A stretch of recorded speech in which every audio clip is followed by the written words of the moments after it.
Kita dengan kitab Riyadhus Shalihin kita sudah sampai kepada bab baru. Babut tahdhiri min irtikabi ma nahallahu azza wa jalla aw rasuluhu sallallahu alaihi wasallam anhu. Peringatan, bab tentang peringatan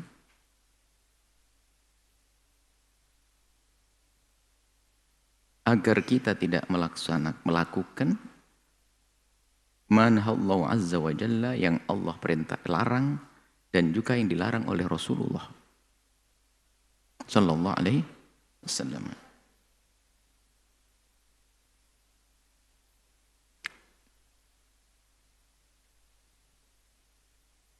Peringatan karena yang melanggar Allah dan Rasulnya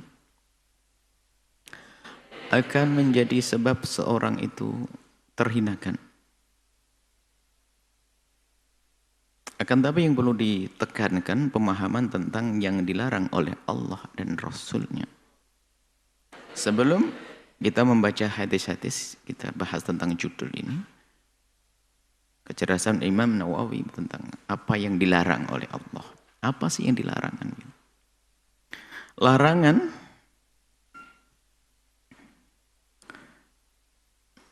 Larangan hanya ada dua macam. Di dalam syariat kita tidak ada yang ketiga.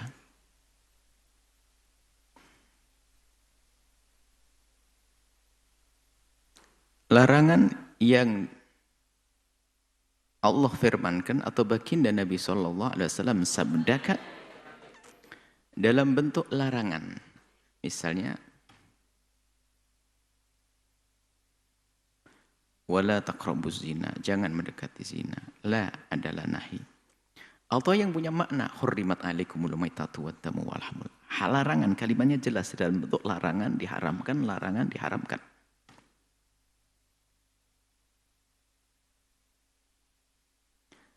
Bentuk larangan yang kedua adalah difahami dari perintah wajib.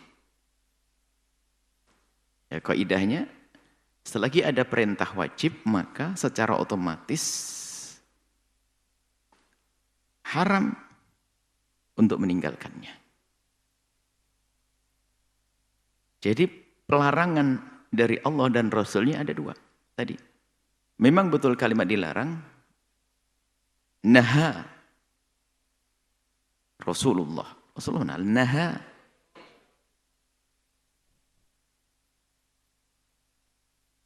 Naha Rasulullah an mut'atin nisa'i wa akli luhumil khumuri al ahliyati. Masa naha ada kalimat larangan atau la. Kalimat la, jangan. Yang jelas lafadznya adalah bentuk larangan atau khurrimat atau diharamkan. Atau mengatakan la yahillu, langsung kalimatnya jelas seperti itu. Jadi yang dilarang itu memang diucapkan jangan lakukan itu atau itu dilarang. Nah, yang kedua adalah tidak diucapkan tapi diambil dari larangan, dari perintah. Maka perintah sholat, maka kebalikannya, larangannya adalah meninggalkan sholat. Dan bahasa usul fikihnya adalah al-amr bisyai'in nahyun an dhiddihi, memang khilaf nahyunnya bukan nahyun an dhiddihi. Dhid itu ada dhid wujudi, ini bahas para usul. Gambarannya globalnya semacam itu. Kalau memerintahkan sesuatu berarti lawannya itu yang dilarang. Baik, selebihnya tidak ada larangan. As-sukut atau tark. Nabi meninggalkan sesuatu tidak akan masuk dalam larangan. Inilah yang perlu kita tekankan di sisi ini. Ada orang menjadikan sesuatu yang tidak dilakukan Nabi atau at-tark dianggap sebagai larangan. Dari mana itu? Dari mana pemahaman tentang at-tarku adalah an-nahyu. At-tarku bukan nahyu. Ini harus dijelaskan pemahaman tentang at-tarku. Larangan tadi dua tadi itu. At-tarku, Nabi meninggalkan banyak hal, tapi bukan dilarang. Apalagi jika sesuatu yang ditinggalkan Nabi itu ternyata sesuatu yang masuk dalam dalil yang sifatnya umum. Sekarang ada tiba-tiba orang mengatakan at-tarku karena tidak dilakukan Nabi maka hukumnya haram, tidak dilakukan Nabi hukumnya haram. Padahal itu pun juga masuk dalam dalil umum. Ini. Maka ini perlu diterangkan. Sehingga di sana memang ada tentang larangan membuat bid'ah. Itu sendiri harus ada definisi bid'ah yang jelas. Nanti akan ada pembahasan khusus. Kita akan fokus kepada masalah larangan. Tapi kalau sesuatu itu memang tidak pernah ada larangan secara khusus atau tidak ada perintah kebalikannya, maka sesuatu tersebut pada dasarnya bukan sesuatu yang dilarang, boleh dilakukan, mubah.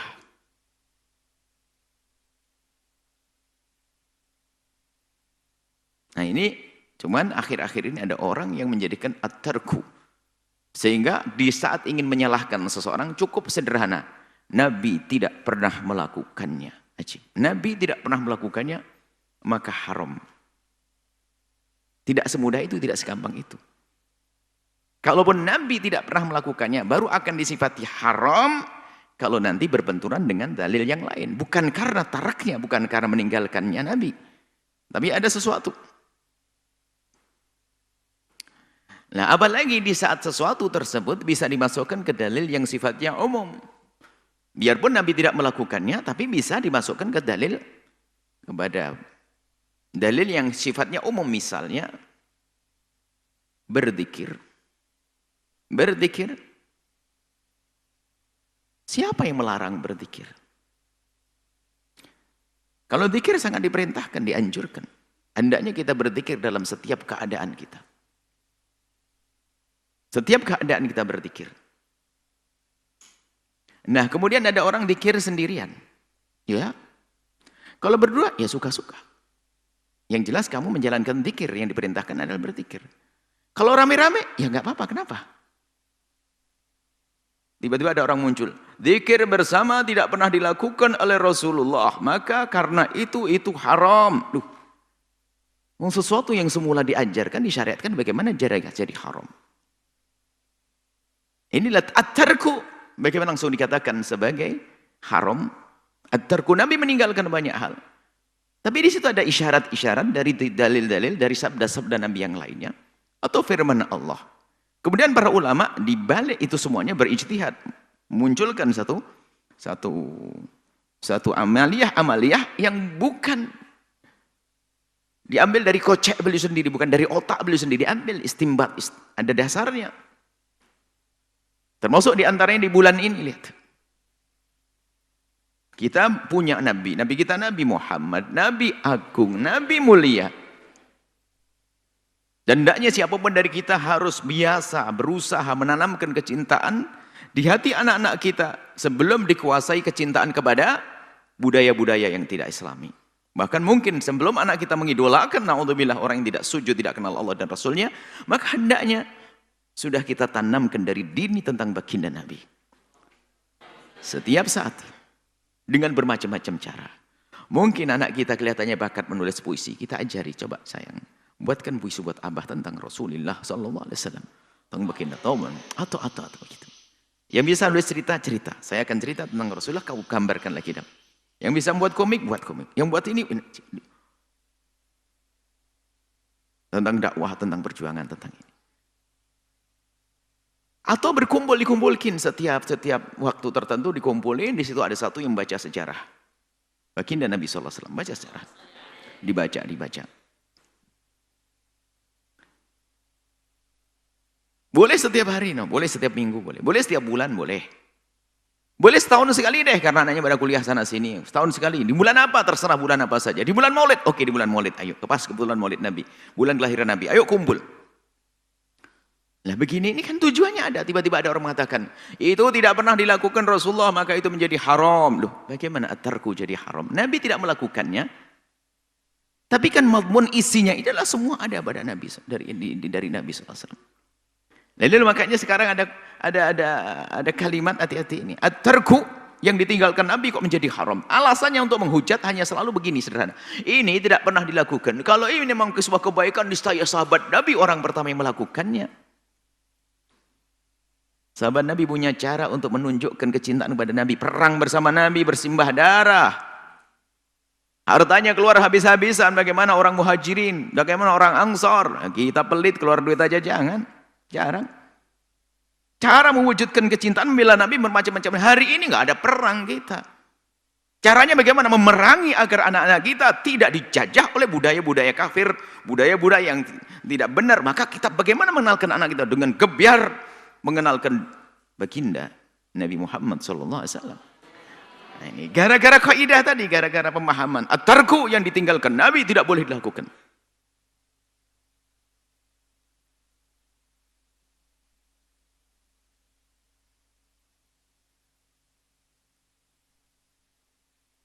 Nah, seperti itu. Jadi, kalau memang tidak dilarang untuk tidak dilarang untuk dilakukan, maka sesuatu masih dalam ranah wilayah yang bukan yang haram, jangan serta-merta dikatakan haram. Ini waspada dalam hal ini.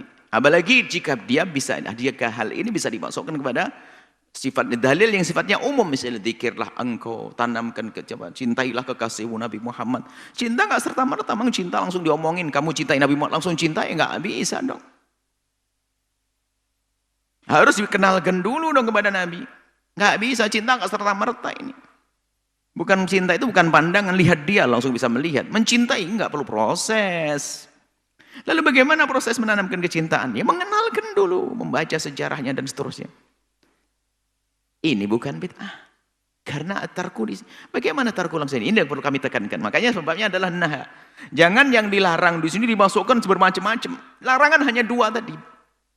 Dilarang dibentuk dilarang, jangan lakukan, atau ini diharamkan atau dilarang tadi, atau dibalik perintah. Kalau ada perintah sesuatu, maka lawannya jangan dilakukan. Selebihnya nggak ada di situ.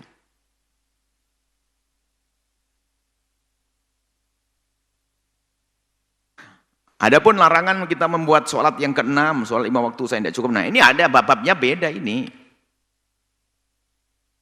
Itu membuat sesuatu yang itu bid'ah ya, itu bid'ah. Ini babnya bid'ah, nanti ada bid'ah. Pembahasan tentang bid'ah.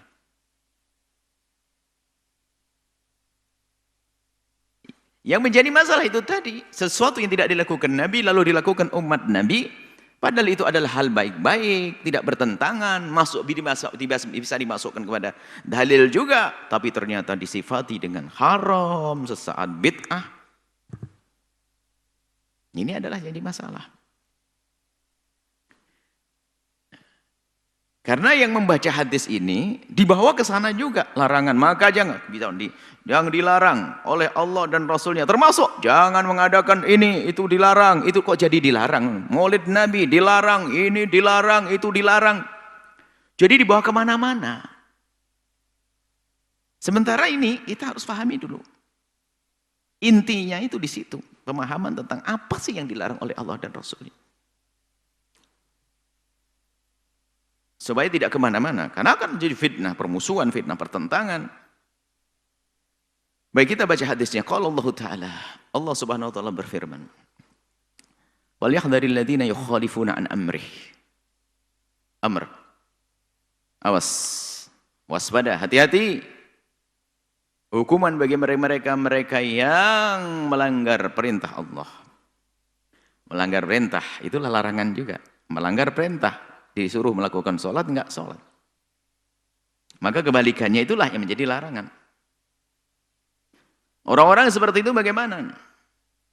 Antusibahum fitnatun, untuk Allah timpakan kepada mereka azab. Fitnah di sini sebagian bahan ditafsir, fitnah di dunia. Hukuman di dunia. Termasuk kalau dalam awal dakwah diperangi karena dia mengganggu, yang memerangi tentunya. Kalau seorang muslim dilihat melanggar perintah Allah, kalau zina nanti dicambuk atau dirajam, kalau mencuri potong tangan, ada hukuman di dunia. Antusibahum fitnatun. Usibahum atau atau menimpa kepada mereka adzabun alim, siksa yang pedih nanti di akhirat. Naudzubillah. Penekanannya ada di perintah tadi. Melanggar apa yang telah Allah perintahkan. Berarti di balik perintah ini loh. Lawan daripada yang perintah adalah haram. Lah kok dilakukan? Jadi haram itu larangan. Sesuatu yang diperintahkan maka kebalikannya itulah yang diharamkan. Wa qala ta'ala, dan Allah Subhanahu wa taala berfirman, wa yuhadzirukumullah wa yuhadzirukumullahu nafsah. Allah telah memperingatkan kepada kalian yang suka melanggar, awas-awas dengan hukuman dari Allah. Hukuman dari Allah. Na'udzubillah. Dihukum oleh Allah siapa? Allah yang menguasai kita, Allah yang maha kuasa. Jika kita takut dengan al-gojo, jika kita takut dengan kejahatan manusia, jika kita takut dengan bencana, jika kita takut dengan banjir, jika kita takut dengan petir, jika kita tahu, Allah yang menciptakan itu semuanya. Qala ta'ala, Allah Subhanahu wa taala berfirman, inna batsya rabbika lasyadid. Batsya rabbik, hukuman dari Allah. Yang sudah tidak, kalau sudah Allah ingin menurunkan hukuman, tidak ada yang bisa menghalanginya. Syadid, pedih, kuat. Supaya merenung bahwasanya itulah. Kalau sudah Allah menurunkan musibah, nggak ada yang bisa menghalanginya.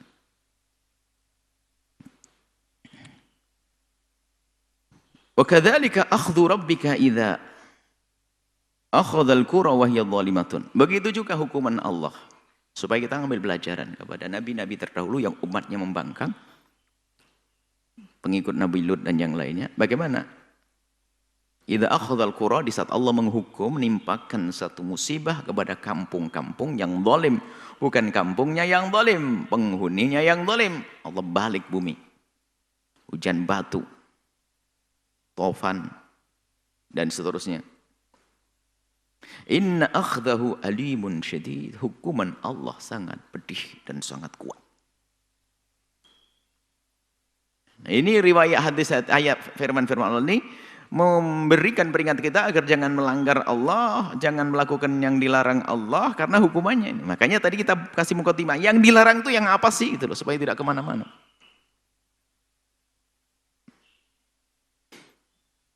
Wa Abi Hurairah radhiyallahu ta'ala anhu, diriwayatkan dari Imam Abu Hurairah, anna Nabi sungai bagi Nabi sallallahu alaihi wasallam qala, bersabda, inna Allah ta'ala yaghar. Yaghar, Allah itu cemburu, maksudnya apa?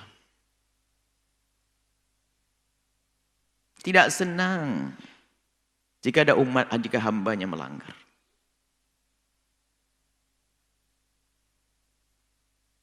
Allah yaghar, tidak senang kalau hambanya melanggar, maka selalu diberi petunjuk dan sebagainya. Wa ghairatullahi, ghairah Allah itu cemburunya Allah. Maksudnya nama cemburu jangan disamakan dengan cemburu kita. Maksudnya kemarahan Allah kepada hambanya itu adalah ayatiya al-mar'u, seseorang melakukan ma harramallahu alaihi, Allah haramkan. Jadi kata ghairah, kalau kita cemburu kan dari rasa senang, kemudian rasa khawatir, gundah itu. Kalau dinisbati kepada Allah tidak bisa disamakan seperti itu. Hanya karena itu bahasa untuk manusia agar fahami makna gimana sih kalau kita cemburu pada seseorang. Kalau kita cemburu, orang yang sangat kita cintai, anak kita, saudara kita, keluarga kita ada cemburu. Cemburu karena ada sayang dan kasih kita. Kemudian dia melakukan satu kesalahan, kita marah. Punya anak melakukan keharaman, kesalahan, marah kita.